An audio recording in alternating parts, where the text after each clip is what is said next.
예, 그동안 계속해서 이스라엘의 죄를 고발하시고 정죄하시고 심판이 있을 것을 말씀하셨는데 아직도 고발이 끝나지 않았습니다. 이스라엘의 어떤 모습에 대해서 입체적으로 보는 것이죠. 광야에서 너희들이 애굽에서 그렇게 하나님의 은혜를 입었는데 그것을 저버리고 어떻게 그렇게 우상 숭배를 할 수 있느냐. 그랬는데 이제 오늘은 또 조금 다른 관점에서 하나님께서 야곱에게 얼마나 큰 은혜를 베풀어 주셨는데 너희들이 그럴 수 있느냐. 너희들이 너희의 죄값을 치르게 될 것이다. 자, 이런 말씀들이 오늘 말씀으로 나타나고 있습니다. 오늘은 먼저 11장 끝절부터 말씀이 시작되는데요. 전통적으로 11장 끝절은 12장 1절과 이어져서 그렇게 내용을 우리가 이해를 합니다. 전통적으로도 그렇고 우리가 오늘 묵상을 할 때도 그렇게 나누어서 말씀을 읽고 진행을 합니다. 자, 중요한 것은 에브라임과 또 이스라엘이 거짓과 속임으로 가득하다. 하나님을 거짓과 속임으로 애워쌌다라고 표현할 정도로 그냥 거짓과 속임으로 꽉 찼다라고 말씀하시는 겁니다. 이 말씀을 저는 읽으면서 어떤 게 생각났냐면 과거에 노아의 홍수 이전에 땅의 사람들에게서 죄악이 관영했다. 죄악이 꽉 찼다는 말이거든요. 그래서 그 죄가 얼마 쌓이지 않았다면 하나님께서 심판하지 않으시고 기회를 주십니다. 시간을 주셔요. 그런데 그 시간 동안에 그 죄를 덜어내고 소멸시키고 이렇게 죄의 문제가 해결되지 않으면 그게 계속 쌓여서 점점 죄의 확산 속도가 빨라지고 죄 때문에 피해를 보는 인간과 자연 만물의 그 피해 정도가 너무 심해지면 하나님께서 재앙을 내리십니다. 세상 지말에 내리는 그 재앙 때까지 기다리지 못하시고 하나님께서 재앙을 내리셔요. 저는 방사능에 의한 재앙도 하나님께서 주시는 재앙이라고 생각을 합니다. 그리고 여러 가지 에이즈라든가 인간이 정복하지 못한 여러 가지 병원체들이 있거든요. 그것도 결국은 하나님께서 주시는 재앙이다. 인간의 죄가 너무 확산 속도가 갑자기 빨라지고 그로 인하여서 사람들과 이 자연 만물에 지나친 피해를 입히게 될 경우 하나님께서 세상 지말의 최후의 심판 때까지 기다리지 않으시고 여러 가지 형태로 브레이크를 거시는 것이죠. 그만 달려가. 더 달려가면 너희들 다쳐. 이런 경고를 하시는 것이거든요. 그러면 그 에이즈 바이러스를 극복할 수 있는 방법, 방사능을 극복할 수 있는 방법을 찾기보다는 그것보다는 근본적으로 그런 방사능의 문제, 또 에이즈의 문제, 그것을 비롯해서 수도 없이 많은 여러 종류의 문제들이 있지 않습니까? 그 문제들의 근본적인 원인을 해결을 해서 그것이 더 이상 사람을, 이 세상을 괴롭히지 못하게 해야 되죠. 그게 잘 그동안 안 되어 있던 것입니다. 그렇게 합리적으로 지혜롭게 문제를 파악하고 문제를 극복해나가는 그런 방법을 찾기보다는 그 지혜를 욕심이 다 덮어버리는 거예요. 그런 지혜롭고 건강한 방법으로 나아가지 않고 빨리 부자가 되고 빨리 내 주머니를 채우기 위해서 다른 사람을 희생시키더라도 이런 어처구니 없는 이기적인 욕심들 때문에 작은 이익이 발생하고 큰 손실이 발생하는 거죠. 상관없다는 거예요. 내가 그 손실을 당하는 게 아니면. 그러나 안타깝게도 지구는 하나입니다. 지구의 환경이 파괴되면 우리 집도 피해를 보는 거예요. 우리 집도. 다른 나라의 환경이 파괴되면 우리나라에도 좋을 일 없는 겁니다. 거기까지 생각을 하지 못하는 정도로 인간이 어리석어졌고 인간의 지혜 위에 욕심이 더 씌워져서 바보 멍청이가 돼버린 것이죠. 지금 에브라임이 거짓과 속임으로 하나님을 상대하고 있습니다. 하나님은 진실하게, 정직하게 이스라엘을 상대하고 계신데 이스라엘은 거짓과 속임수로 하나님을 대응하고 있습니다. 그러니 이스라엘에게 희망이 있겠습니까? 자, 문제는 오늘 이제 그동안에도 그랬지만 주로 이스라엘에 대한 책망과 경고의 말씀, 심판에 대한 말씀이 이제 주를 이루고 있지만 호세아 선지자의 글에도 중간중간에 유다에 대한 말씀이 나타납니다. 너희는 멸망하더라도 유다는 멸망하게 내버려 두지 않을 것이다. 그렇게 유다에게 희망적인 말씀도 있지만 오늘 말씀처럼 유다도 똑같다. 유다도 똑같다. 다른 선지자의 글을 읽어보면 유다가 더 심하다. 유다가 하나님 앞에 더 지독한 죄를 저지르고 있다. 이렇게 책망하는, 탄식하는 그런 선지자의 글들도 많이 있습니다. 오늘 말씀에도 유다는 하나님 곧 신실하시고 거룩하신 자에 대하여 정함이 없도다. 정함이 있어야 되는데 정함이 없다는 말입니다. 자, 유다는 어때야 되냐 하면 하나님께 마음을 정해야 됩니다. 야, 북이스라엘을 나라가 멸망해가는 꼴을 보니까 야, 두렵다. 우리가 하나님을 신실하게 섬기지 않고 북이스라엘을 본받아서 우상숭배를 계속 저지르다가는 우리도 이스라엘처럼 망하겠구나. 야, 하나님만 섬겨야 되겠다. 자, 그렇게 교훈을 얻고 유다라도 망하지 않고 하나님 앞에 온전하게 서야죠. 간을 보고 이렇게 하는 게 아니고 완전히 하나님 속으로 뛰어 들어가야 된단 말입니다. 그런데 정함이 없다는 거예요. 정함. 하나님을 믿는 척했다가 안 그런 척했다가 믿는 척했다가 안 그런 척했다가. 이 말은 배회한다는 뜻이에요. 배회. 목적지를 정해놓지 않고 이리저리 기웃거리고 있다는 뜻입니다. 하나님을 목적지로 정하고 하나님 속으로 쑥 들어가는 게 아니고 기웃기웃한다는 겁니다. 하나님을 믿으면 이렇게 되나? 저쪽에 뭐 또 다른 게 있는데? 왔다 갔다 하면서 기웃거리고 있다는 뜻입니다. 북이스라엘은 기웃거리지도 않아요. 우상숭배를 향해서 전력질주하고 있고 남한국 유다는 우상숭배도 했다가 하나님도 섬겼다가 왔다 갔다 하는 겁니다. 그 모습으로 무슨 복을 받을 수 있겠습니까? 그런 안타까운 영적인 상황에 대해서 탄식하는 말씀을 먼저 11장 마지막에 하고, 자, 12장에 다시 이스라엘에 대한 고발, 책망의 말씀이 이어지고 있습니다. 에브라임은 바람을 먹으며 동풍을 따라가서 바람을 먹는다. 얼른 이해되지 않는 표현이죠. 에브라임은 바람이 부는 것처럼 이리저리 휩쓸린다는 뜻입니다. 그리고 바람과 폭풍의 신인 바알을 좋아한다는 의미가 같이 있습니다. 결국은 뭐냐? 여러 가지 원인과 어떤 형태가 나타나지만 결과는 하나인데 하나님을 떠나고 하나님을 버렸다는 겁니다. 하나님을 따라가고 하나님의 말씀을 들어야 되는데 바람을 먹으며 동풍을 따라갑니다. 그 결과 뭐죠? 거짓과 포악을 더합니다. 자, 아수르와 계약을 맺고 기름을 애굽에 보냅니다. 하나님을 믿고 하나님을 의지해야 되는데 애굽을 믿고 아수르를 의지합니다. 이 모양을 보면요, 정말 웃긴 것이 아수르만 계속 의지하는 것도 아니에요.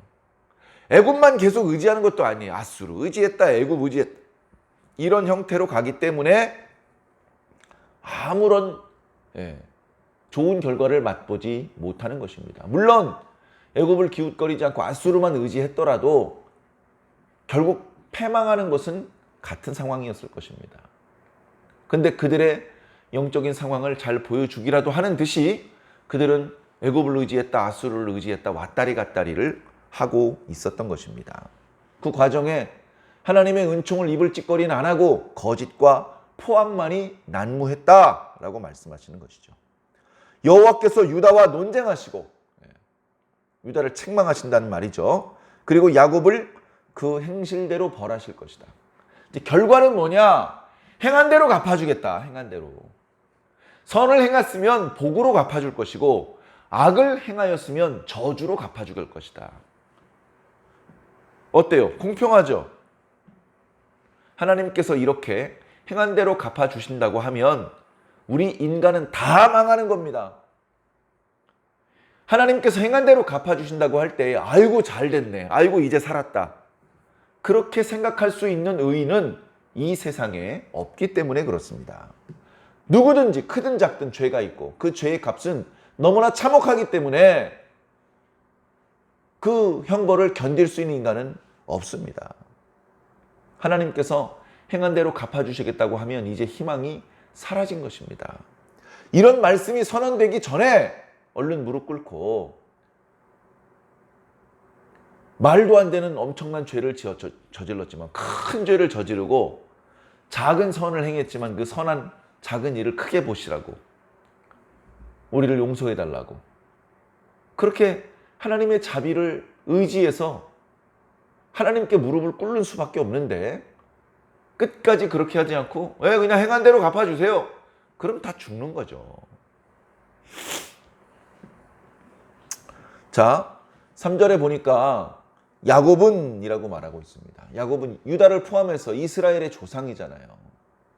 하나님께서 야곱에게 새 이름을 주신 것이 그게 이스라엘이잖아요. 이스라엘이라는 말 자체가 하나님과 겨루어 이겼다는 뜻이잖아요. 자, 야곱은 어땠느냐? 모태에서 태어날 때부터 형의 발꿈치를 잡고 나왔어요. 형의 발꿈치를 잡고 나왔어요. 그 정도로 강했어요. 욕심이 있었어요. 그리고 하나님과 겨루어서 천사와 씨름을 했는데 이겼어요. 천사가 이기지 못했어요. 야곱이 이긴 것도 아니지만 야곱이 이긴 걸로 쳐주셨어요. 그리고 그에게 새 이름을 주시고 그의 두려운 마음을 편안한 마음으로 바꾸셨으며 그의 일생 동안 복을 주셨죠. 베델에서는요, 하나님을 만났어요. 거기서 꿈 중에 야곱과 하나님 사이에 대화가 있었어요. 거기서 대화하기에는 하나님께서 일방적으로 말씀하신 것이죠. 그런데 오늘 말씀은 그때 하셨던 하나님의 말씀은 야곱 한 사람에게 말씀하신 것이 아니다.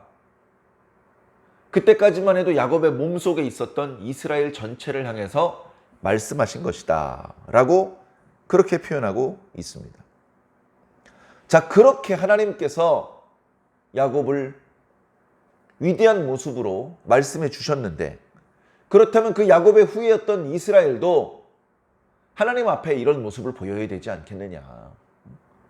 야곱도 하나님 앞에 정말 기대하는 것 이상 멋진 모습을 보여드려야 마땅할 텐데 그렇게 하지 않았다. 자, 5절 6절에 하나님께서는 여호와께서는 만군의 하나님이시다. 여호와는 그분을 기억하게 하는 이름이다. 그런 위대하신 하나님인데 너희는 왜 하나님께 돌아오지 않느냐? 너희는 왜 하나님의 뜻대로 하지 않느냐라고 그렇게 탄식하시는 말씀입니다. 자, 7절에 그들은 상인이라 손에 거짓 저울을 가지고 속이기를 좋아한다. 이미 11장 끝절에 거짓과 속임수가 가득하다 말씀드렸죠? 지금 또 속이고 있는 것입니다. 하나님께 대해서도 정직하지 못하고 이웃들에 대해서도 거짓이 난무하는 것이죠. 에브라임은 말하기를 나는 실로 부자라 내가 재물을 얻었는데 내가 수고한 모든 것 중에서 죄라 할 만한 불의를 내게서 찾아낼 수 없으리라. 뻔뻔하기까지 합니다. 죄악으로 가득 찼는데 찾아봐 있으면 아마 없을걸? 이런 생각을 하고 있는 것입니다. 자기 자신의 불의함에 대해서도 무감각한 것이죠. 감각을 잃었다면 큰 병입니다. 우리 몸에 여러 종류의 통증이 있습니다. 그 통증을 느끼면 조심하게 됩니다. 통증을 느끼면 쉬게 되고 그래서 더 큰 재앙을 맞게 되는데 통증마저 느껴지지 않아요.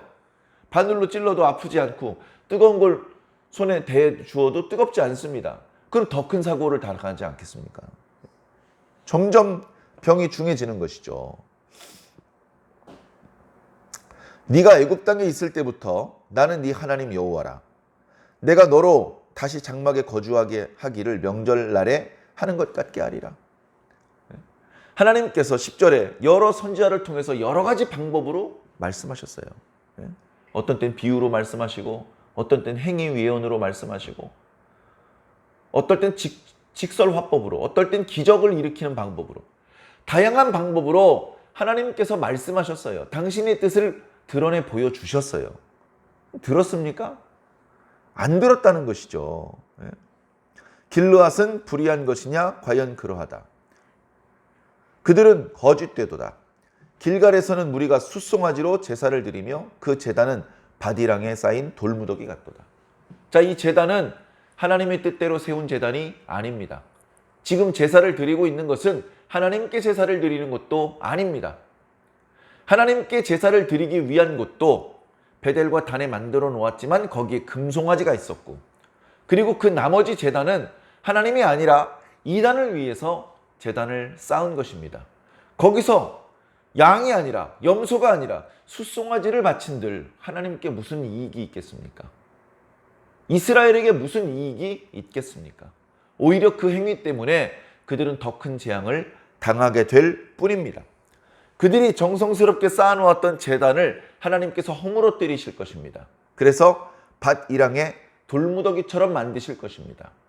결국은 2절 말씀에 있는 것처럼 그들의 행위대로 보응하실 것이라는 것입니다.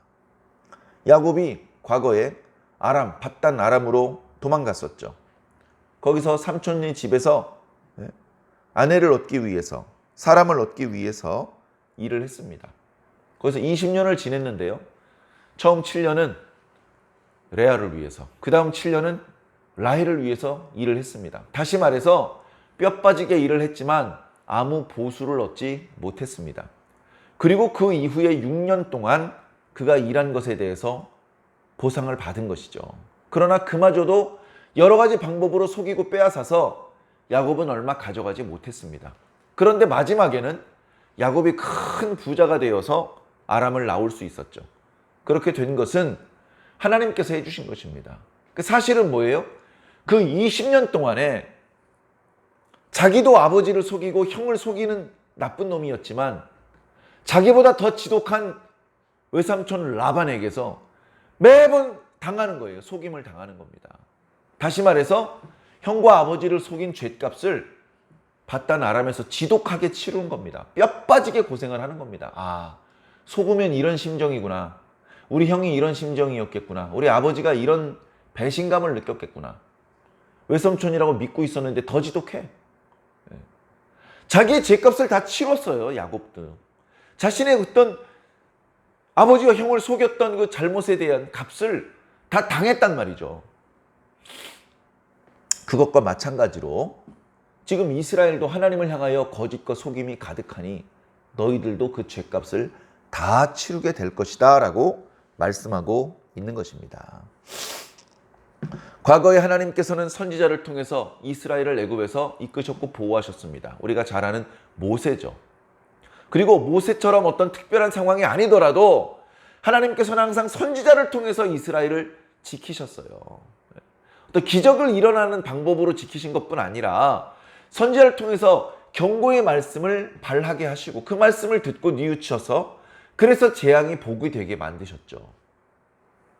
계속해서 오늘 말씀에는 하나님께서 선지자를 통해서 여러 번 경고하셨고 저주를 당하지 않고 복을 받을 수 있는 길을 열어주셨는데 무수히 많은 기회를 주셨는데 라고 말씀하고 있습니다. 그랬음에도 불구하고 14절 에브라임이 경노하게 함이 극심하였으니 선지자들의 말씀을 듣지 않고 오히려 선지자들을 때려 죽였으니 그의 주께서 그의 피로 그의 위에 머물게 하시고 결국 재앙을 당하게 될 것이다. 결국 그들이 수치를 당하게 될 것이다. 그 죄가 용서받지 못할 것이고 결국 그 행한 대로 보응을 받게 될 것이다 라고 오늘 말씀에 마무리되고 있습니다. 참 안타깝죠? 자, 이 말씀 중간에 6절에 바로 오늘 저와 여러분들을 향한 말씀이 있습니다. 그런즉 너의 하나님께로 돌아와 인애와 정의를 지키며 항상 너의 하나님을 바랄지어다. 이게 멸망을 피하여 하나님께 용서를 받고 계속해서 복을 누리는 유일한 방법입니다. 하나님께 돌아와야 됩니다. 하나님께 돌아와서 인애와 정의를 지켜야 됩니다. 하나님만 인애로우시고 정의로우신 게 아니고 우리도 인애하고 정의로워야 됩니다. 여기에 사용된 원어는 우리가 잘 아는 헤세드, 사랑, 인자, 긍휼로 표현되어 있는 그 하나님의 성품인데, 하나님의 성품이 하나님의 백성의 성품이 되어야 하는 것입니다. 여기 정의는 미츠밭, 공의롭고 정의로운 걸 말하는 것이죠. 구체적으로 우리가 일상을 살 때에 하나님께서 기뻐하시는 방식으로, 인애라는 정신이 밑에 깔려있는 방식이 표현되는 그런 방식으로 살아야 되는 것입니다. 그러면서 항상 하나님을 바라야 되죠. 하나님을 사모하고 하나님의 말씀 듣기를 바라고 하나님께 복 받기를 바라고 하나님께 용서받기를 바라고 하나님 만나기를 바라는 것이죠. 오늘날 현대 그리스도인들에게 이런 것들이 있습니까? 있죠. 그러나 부족합니다. 너무나 부족합니다. 예수 그리스도 다시 오기를 간절히 바라지만 더 많은 시간 동안에는 잊어버리고 삽니다. 사랑하는 성도 여러분, 그래서 자꾸 교회 와서 예배 드리라고, 말씀을 읽으시라고 말씀을 드리는 겁니다. 자꾸 잊어버리니까 예배를 자꾸 드리고 자꾸 말씀을 읽으면 자꾸 되살아나지 않겠습니까? 그래서 그걸 기억한 상태가 오래 유지되게 말씀하기 위해서 말씀을 들으라고 하시는 것입니다. 하나님께서는 오늘날에도 선지자를 통해서 기회를 주실 것입니다. 오늘날 구약의 선지자와 같은 모세나 엘리야나 엘리사와 같은 선지자는 없지만 오늘날 목회자를 곳곳에 세우셔서 말씀을 선포하게 하십니다. 아이고 또 그 말씀? 아이고 재미없어. 그렇게 느껴질 수도 있겠습니다만 하나님께서는 그 선지자를 통해서 우리에게 경고하시고 우리에게 살 길을 가르쳐 주시는 것입니다. 그 말씀을 외면하고 무시하면 그럼 어디 가서 살 길을 찾을 수 있겠습니까? 하나님을 버리고 더 멋있고 더 맛있는 것을 쫓아다니면 무슨 좋은 결과를 찾을 수 있겠습니까? 뒤늦게 돌아와 봤자 그때는 기회가 없습니다. 더 늦기 전에 하나님께 돌아오시기를 간곡히 당부드립니다. 오늘도 선포되는 주의 종들의 말씀을 귀 기울여 들으시기를 바랍니다. 그 말씀의 의미를 헤아리시고 그 말씀의 뜻대로 사시는 모습을 통해서 하나님의 긍휼을 입으시고 살 길을 찾아가시기를 예수님 이름으로 간절히 축원합니다. 아멘.